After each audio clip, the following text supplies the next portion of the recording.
Hello everybody, good morning and welcome to the United Stand. This is our final preview of the season in the Premier League. Obviously we've got the FA Cup, but this is Manchester United against Fulham. We've also got news, you don't want to miss this, of a £100 million boost for Erik Ten Hag on top of what he was already going to get. We'll delve into that. Bad news about Antony, could be out for months, we'll talk about that. And will this Fulham game be a farewell for a couple of players that I think a lot of you would want to sell, to be honest with you? We'll have a look at this in a minute. Don't glimpse it too much. It's quite all over the place. Probably the most, all over the place lineup we've done of the season so far, but we need to do that. Just 1 minute. It was a heavy night last night. I just need to hydrate. Hydrate, that's better. You can't beat it. Right, so let's just fly straight into it. I want to talk about this 100 million boost straight away. We'll preview the Fulham game. I think most of us are probably on the same page as that. Antony, we'll talk about him as well, and potential farewells. Lots to get into on the show this morning. So, look, this is good news. Manchester United and Erik Ten Hag technically should be able to boost their transfer fund by a lot more than we originally thought. Now, remember Mark Ogden was on the show a couple of weeks ago saying that United's transfer budget could be as low as £100 million. I don't think he was wrong. I think that £100 million transfer budget was based on having to sell to buy. So I think United probably had £100 million base. That's your transfer budget in the lowest possible sense. We can give you £100 million.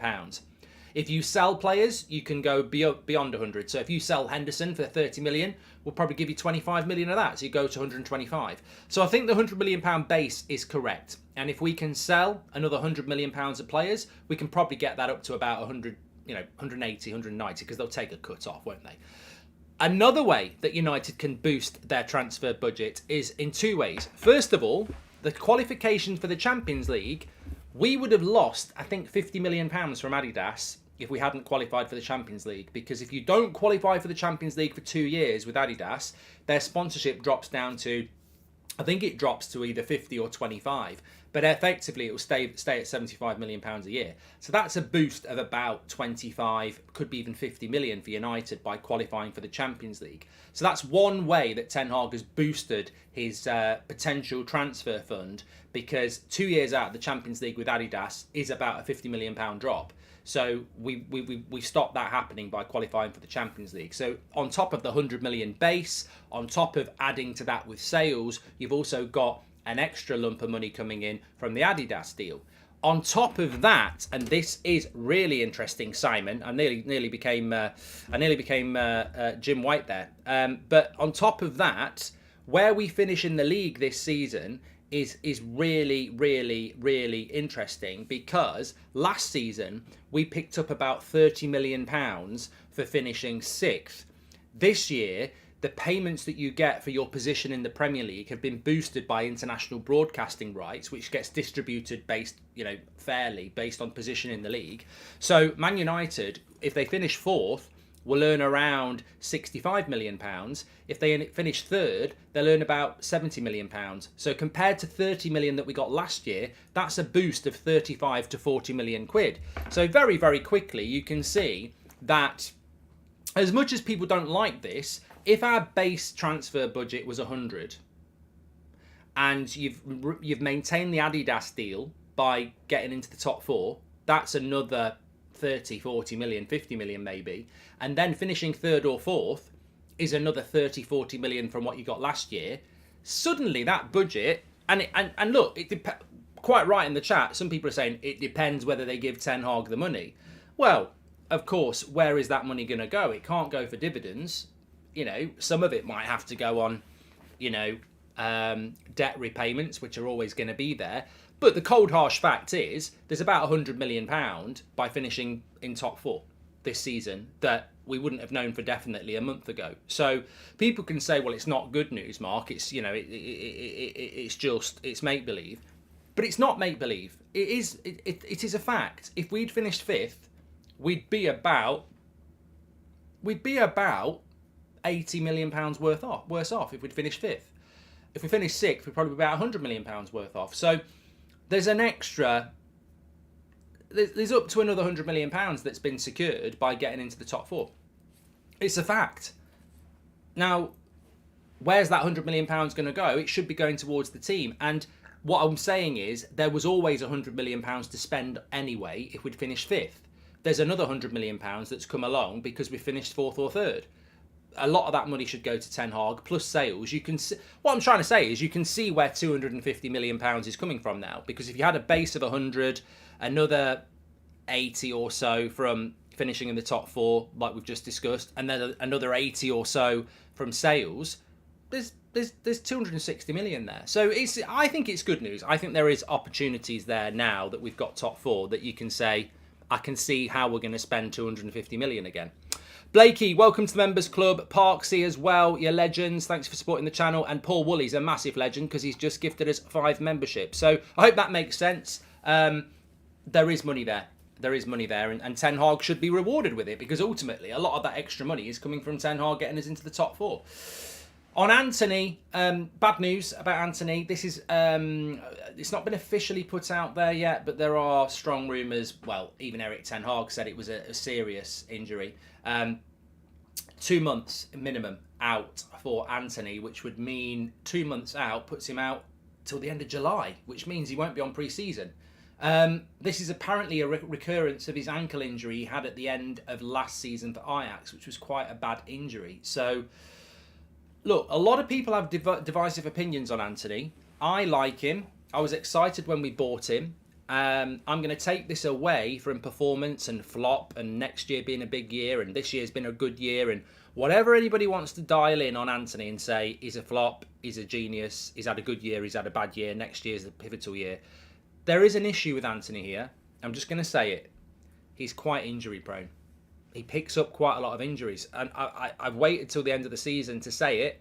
He picks up quite a lot of injuries. He does.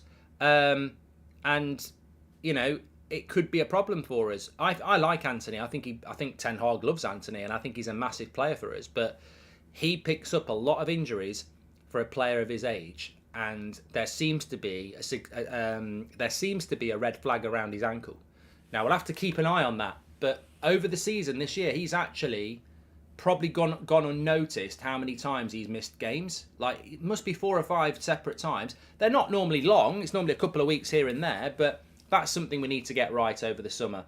Because if that is the second time he's had that ankle injury in a year, we need to get to the root cause of that. He's still in his early 20s.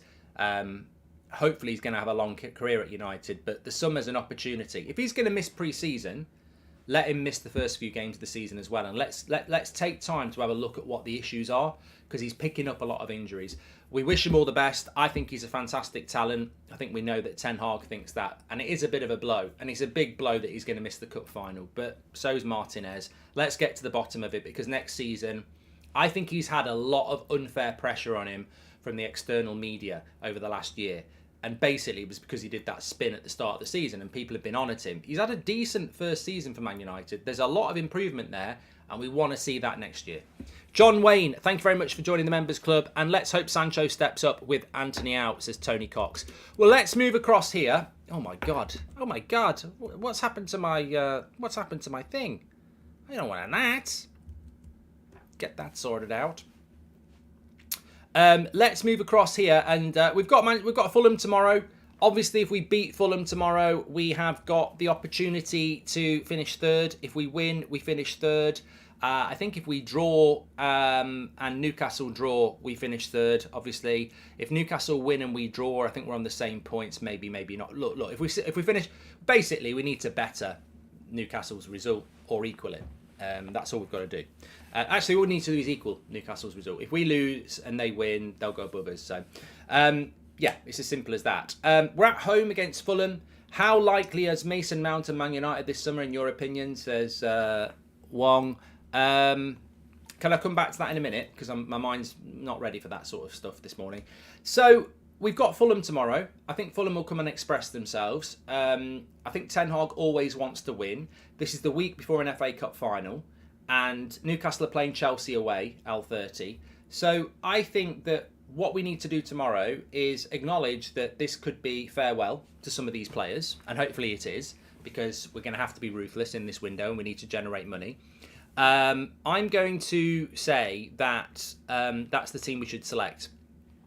I don't mind putting Butland in goal, actually, by the way. I don't mind. I just thought De Gea in goal, you know, I don't really think it matters with your goalkeeper. And Duval makes a good point about Pellistri, which I'll talk about in a minute. But I want to change this team a lot. I want to look at the FA Cup final and say, I'm not risking Luke Shaw, I'm not risking Varane, I'm not risking Wan-Bissaka, I'm not risking Bruno, I'm not risking Casemiro, I'm not risking Rashford, and I'm not risking Martial. Those 7 players, I don't risk. They need a rest, and they don't need to be risked. I will be stunned if he doesn't start Bruno and Rashford, but I don't think it's a good idea. That's just my personal opinion. I think that they've played so much football, mentally and physically, just wipe them off. Wipe them off and say, I want you to physically and mentally get ready for next week. This is a big game. I don't want you even playing against Fulham. And also, mentally, those players might be thinking about that cup final and not fully committed anyway. So I would go with this team. I'd go De Gea, Dalot, Maguire, Lindelof, Malacia. Why not? McTominay, Fred and Eriksen in a more advanced position. And the reason I would do that is I'm not starting Eriksen in the final, if it's me. He cannot play in that number 8 role. He's not going to play in the number 10 role. He hasn't got the legs for it on a Wembley pitch, and we could lose that game if we play Eriksen next to Casemiro. It could be lost in the first half an hour. So I'd give Eriksen a game at 10 and rest Bruno. I'd put Fred and McTominay in the midfield and see who plays well, because I might need him in the final. Garnacho plays off the left. Sancho off the right, because we're going to have to play him off the right in the final. So I think he needs game time, and stick Weghorst up front as a farewell. And I think there's a bit of a farewell tour there, because I look at it and I go, Maguire, Fred, McTominay, Weghorst, those 4 players, really, it could be farewell for them. So, and look, they've been members of the squad this season, and I think this is a game where we need to utilise the squad. And I think that team's good enough to get a result against Fulham as well. I think that team's good enough to beat Fulham. I don't think we're gifting Fulham 3 points with that team. You know, Maguire said it himself. He's played well this season. So, you know, he's more than capable of captaining us to a home win against Fulham. Dalot needs a bit of game time. Malacia's might be playing at left back in the final. If we move Luke Shaw to left centre back. We might need to use McTominay or Fred in the final. I like this team. I like this team to go and beat Fulham, and I think it should be a bit of a farewell for some of them as well. If we sign Kane, the whole squad should speak to his fitness guru. It will be an injury-free season, says Michael Spain. I personally think Casemiro should start just to keep him in the flow. Yeah, and then he starts and gets sent off, and then he's not able to play in the final, or he starts and gets injured. No, it's not worth it. Not worth it. Times End, welcome to the Members Club. I completely agree with what you're saying. I do agree. Oh, you know, let's play Rashford to give him some fitness. Let's play Martial to keep him, you know, ticking over. But they pull up with a hamstring injury in the first half an hour, and everyone will go, why did we pick them? It's just not worth it. You know, we've lost Anthony to a bad injury that was innocuous. Martinez was innocuous. You know, there's no point in risking, after the season we've had, so many games. I wouldn't risk anybody tomorrow. I'm sure Ten Hag will, but I wouldn't do it. I wouldn't do it at all. TMC says he will definitely pick Ten Hag. He'll definitely pick Bruno. I think he will. Would you take Bella Koch up as a backup, says Sahil? Well, we're not linked to him, but I don't mind him. I think he's a good player, and I think he will get a move. Just on Pellistri and Mainu, a few people are talking about Iqbal. Look, I would have Pellistri on the bench, Elanga on the bench, Iqbal on the bench, Mainu on the bench, maybe a couple of other young players on the bench. I would pick that team and a load of the youngsters, because that's what I'd be looking to do on the final day. I wouldn't have Varane or Martial or anyone like that on the bench to bring them on for 20 minutes. I'd literally just say they're not playing. I wouldn't risk them at all. Jamar says, why risk Lindelof? And Whiteside's gifted a membership. Look, you could leave Lindelof out. I just don't know who else you'd play at centre-back with Maguire. Luke Shaw won't be risked because he's got a back problem. We don't have any fit centre-backs. Twan Sebi's not here. Phil Jones doesn't train. There's nobody really capable of playing centre-back other than Lindelof, Varane and Mark Maguire at the moment. So I think play Lindelof. He's played less football. So, yeah, I wouldn't go anywhere near risking players in this game. And I think that team's good enough to win. And I would hope it is a farewell for a few players. I mean, if Elanga comes on, it's got to be a farewell for him. It could be a farewell for Pellistri, to be honest. I mean, going on loan or something. But Phil Jones hasn't trained in the whole time that Eric Ten Hag's been here, Sean, so I don't know why we keep hearing the name Phil Jones when he's not trained. Like, I don't know why people don't keep abreast of the news. He hasn't done one training session with Eric Ten Hag in a year, and yet you think he might turn up and play against Fulham. Just do your research. If teams are already trying for signings, do you think clubs have already asked about players like Maguire, says Dazzo? Yeah, I do. I think there will be. Tumbleweed is gifted a membership there. And just going back to what people were asking about transfers, I do think there will be some activity. I think there's decisions to be made. I can see Maguire hanging around. I don't think Harry Maguire is the sort of player that's going to knock on the door and ask for first team football, ask to leave. And also, I don't think he'll be in a rush to do that.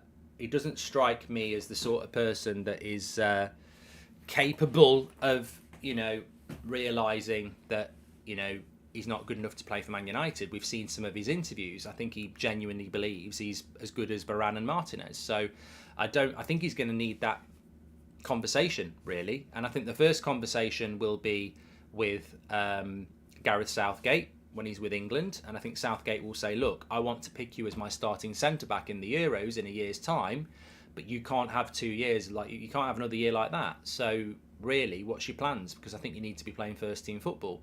And then it will be whether Harry Maguire will then go on holiday, he'll come back for pre-season, and it's whether he comes back from pre-season and does what we hope he doesn't do, which is thinks, I'm good enough to win my place back, or whether he comes back and goes, I need to move. And we won't know about Harry Maguire's decision until July, because he's going to play for England, he's going to go on holiday, and then he's going to come back with a decision.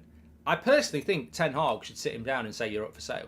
I think that's the easiest thing to do. And I would sit him down before he goes on England international duty. Because if you wait on Maguire, he might decide, I'm going to come back and fight for my place. And that doesn't... You know what? I've just completely told the story of what would have happened under Solskjaer. It would be down to the player. Come back on pre-season, I want to fight for my place. What you need is a manager like a Pep, like a Klopp, like a Mourinho, who will go, I don't care what you're thinking about, you're for sale, because I don't have a place for you. That's what needs to happen.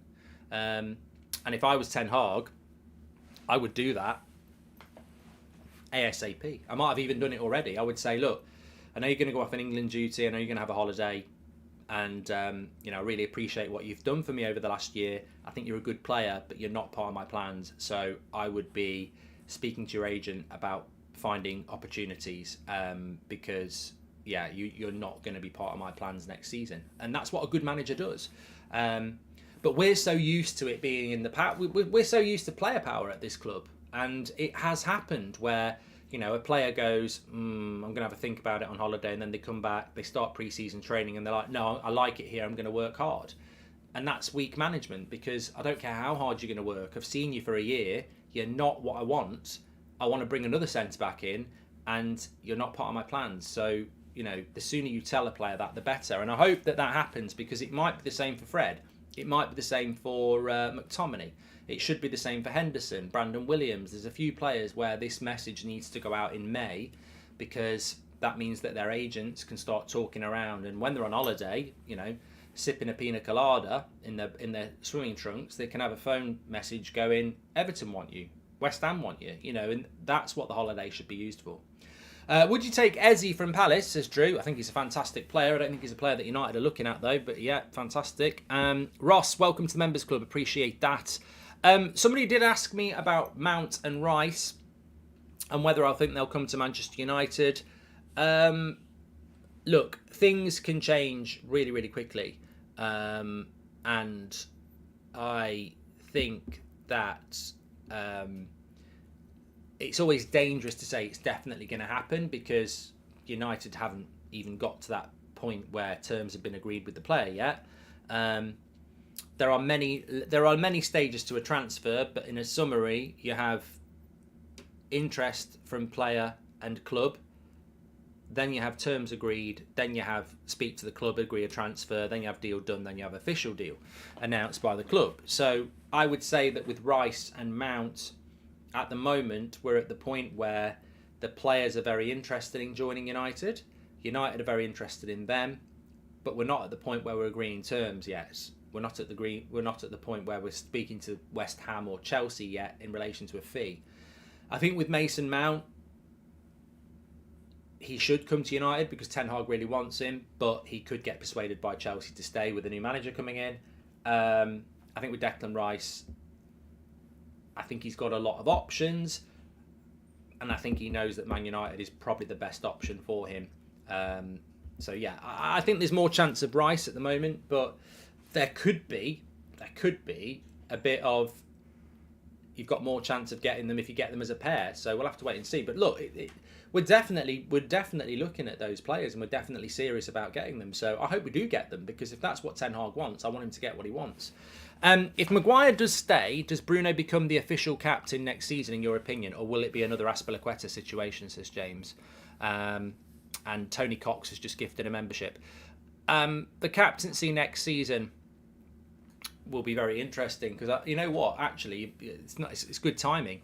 If you get Declan Rice, I think he could be a future captain of Man United.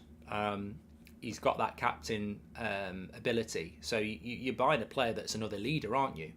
I think that if Harry Maguire stays, he will probably keep the club captain role, because it's not many clubs seem to get rid of the captaincy when somebody's still at the club. But I think that McTominay, Maguire,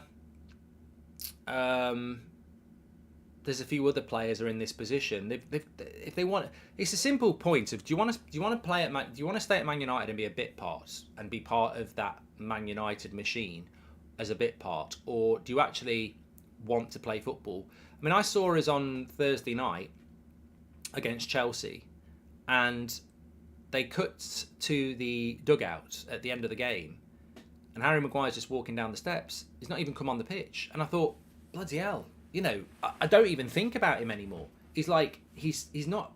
Martinez is injured, and he's still not on the pitch. Like, he's fourth choice centre back. Like, he cost £80 million. He plays for England. You can't be fourth choice centre back at Man United. Surely you'd want to go and play somewhere. Yeah, I think that these players have got to. You only get one career. But I suppose it's all about ambition, isn't it? Look, there's been plenty of players out there over the years, not just at Man United, who are happy to pick up their wage and just not play much. But he'll lose his England place because of it. Scott McTominay's younger. He's 26, 27. He should be playing first team football somewhere. He should be going to get that. Mark, is it possible that we will add Mason Greenwood to our Premier League squad next year? I spoke about it last night, Kyle. I'm not going to speak about it again because, the Mason Greenwood thing just gets a little bit boring. Spoke about it last night on the Last Night Show. Check it out there. But essentially, I don't think he'll be part of the squad next season, no. Probably go on loan. With Sunderland's season over, can Ahmad be added to the FA Cup final squad? I don't think he can, Shaunak. I'm not 100% sure, but I don't think he can. Obviously, I think he probably played in the FA Cup for Sunderland as well, so I don't think that can happen. Vincent Lee, welcome to the United Stand Members Club. You're a legend for that. Thank you very much. Sabitzer can't play because he's injured. I think on Sabitzer, I think it's not looking good for Sabitzer back at Manchester United, which is a bit of a shame because, we are a club that prides ourselves on, how we impress ourselves on footballers and who come and play for Manchester United. And Sabitzer spoke glowingly that about his place at Manchester United and how he enjoyed it here. And I think Sabitzer definitely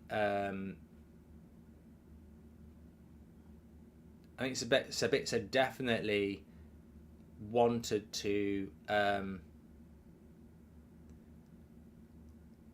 stay at Manchester United this summer, but I don't see it happening anymore. I really don't. And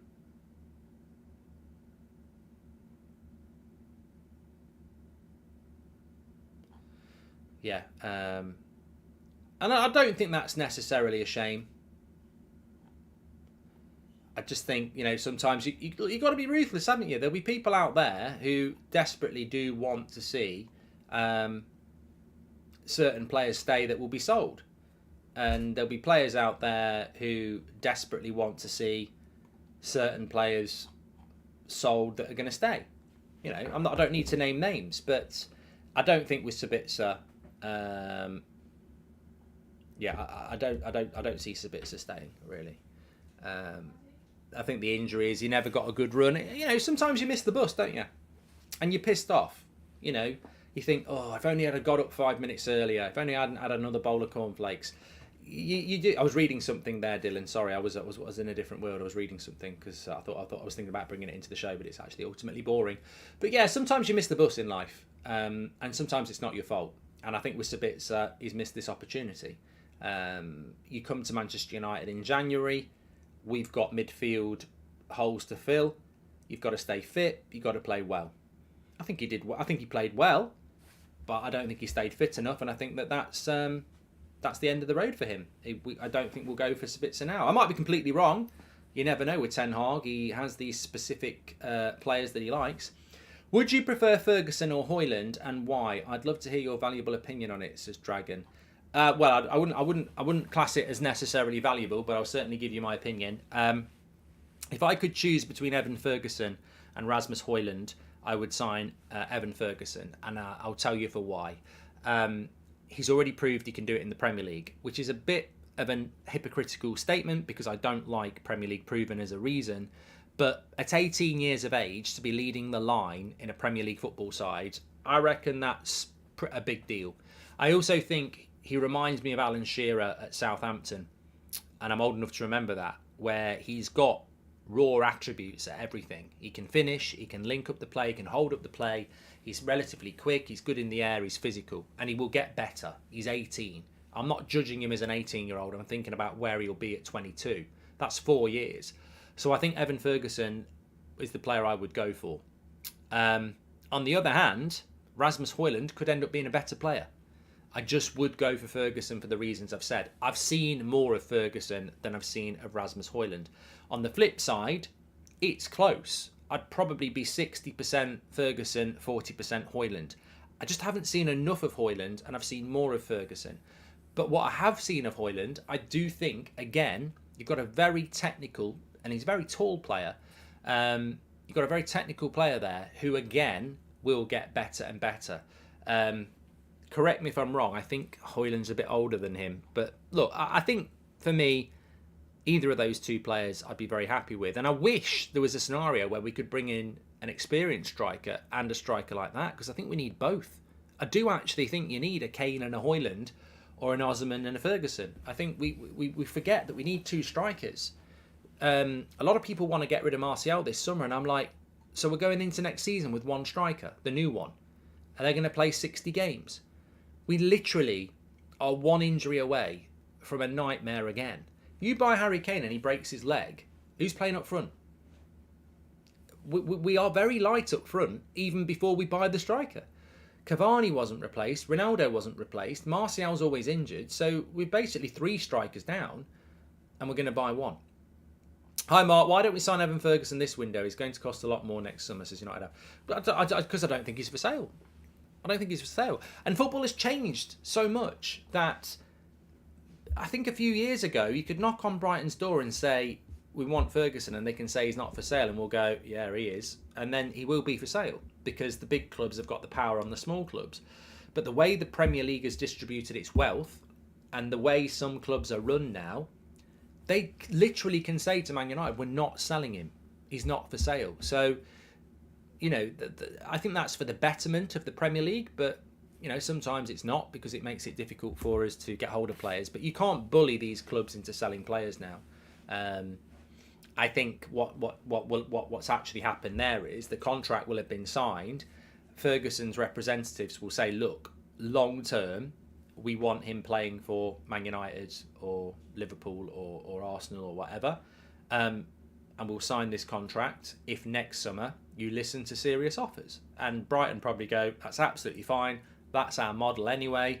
In a year's time, we'll have another player coming through and he can go. But he's going nowhere in the summer. And they shake hands and go, that's fine. He wants to be here for another year. Next summer, let's sit down and talk. That's how it works. But he'll be at Brighton for another year. Unless somebody comes in with stupid money. There's always that.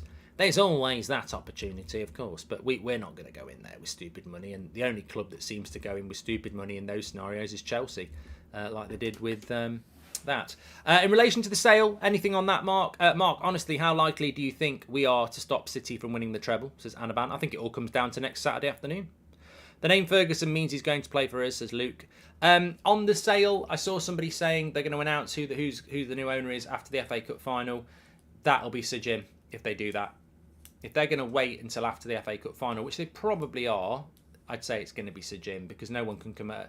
I mean, imagine if we win the FA Cup, we go and buy 3 or 4 players quickly, and they announce Sir Jim. That's the peak time to announce it, because everyone will be happy that we've stopped Man City. Everyone will be happy that we're signing players. That's the perfect time to do it, isn't it? I just have this feeling it's going to be Sir Jim. I hope I'm wrong, but I have this feeling it will be. And also, if it is Sir Jim, I hope I'm wrong on the reasons I don't want it to be him. All I want is the best for you and Man United fans and Man United Football Club. And, you know, if there is some miracle plan that Sir Jim's got that nobody can see, then I hope that happens. But I'm terrified of him getting hold of the club with the Glazers. Players on season long-term loan agreements not considered loan players for the purpose of the rule and are therefore eligible to play in the Cup, says Shawnick. There you go. Gabrielle has gifted 5 memberships as well. You're a legend, mate. Thank you very much. How would you feel if we get Felix for rotation purposes? I like João Felix, Than. I'd like him at the club. Sticks has just gifted 5 memberships as well. There's a lot of people gifting memberships this morning. If you're getting one, make sure you say thank you. Gara's just got one as well. Unpopular opinion, says Andreas. Vlahovic is a better option than Kane. Well, I take that into interpretation that Vlahovic is better than Kane, which is not true. But you can still be a better option because he's younger. Is your Sir Jim Radcliffe guess informed or a hunch, says United have? Oh, 100% hunch. 100% hunch. Imagine if I said 100% informed, I know he's the new manager. No, 100% hunch. I've got no insight on this. Nobody has. There is no story out there. There is no in the know out there. There is no journalist out there. Nobody knows who's buying Man United. So, look, if anybody says they do, they don't, because this is not a transfer. This is not where you might have access to a family member or a player or someone in the club.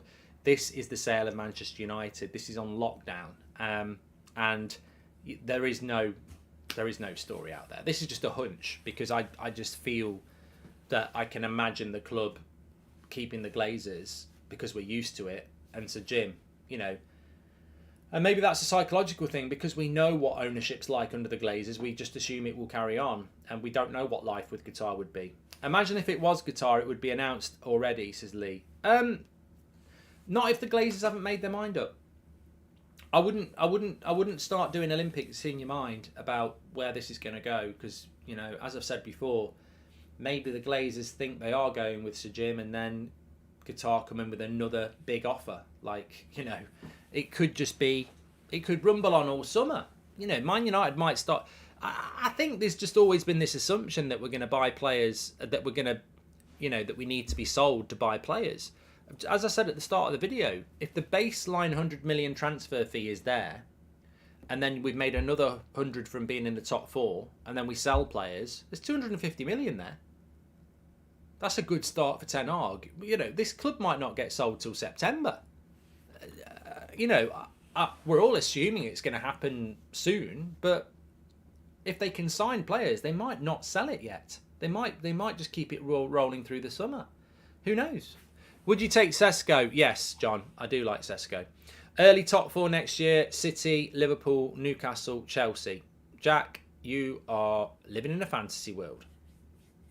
I don't know how you can pick top 4 at the moment when you don't know who Chelsea are buying, you don't know who Liverpool are buying, you don't know who Chelsea are buying, you don't know who Arsenal are buying, you don't know who we're buying. So I can't do it. There we go.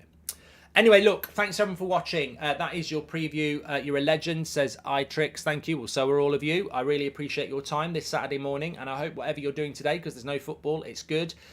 We will have some content coming up for you today, and don't forget, tomorrow it's the final day of the Premier League weekend, and a lot of people have been moaning about it this season, the chart show, which will be back every week next year. It's just been too hectic this year. But as a special treat, there will be an end of season chart show early next week, where I count down the top 10 players, not of the week, but of the season. So we'll have a season ender chart show at the early next week, which I'm looking forward to. Thanks everyone for watching. I will probably have a video coming up for you this afternoon at some point, so keep an eye out for that. A bit of a transfer story that I'm just waiting to hear back for. And I'll speak to you all in a bit. Make sure you smash a like and subscribe. I think we've still got the link in the video description for tickets for the Dublin show. Want to see you there on June the 6th weekend? Get your tickets. Links in the chat. I'll speak to you in a bit.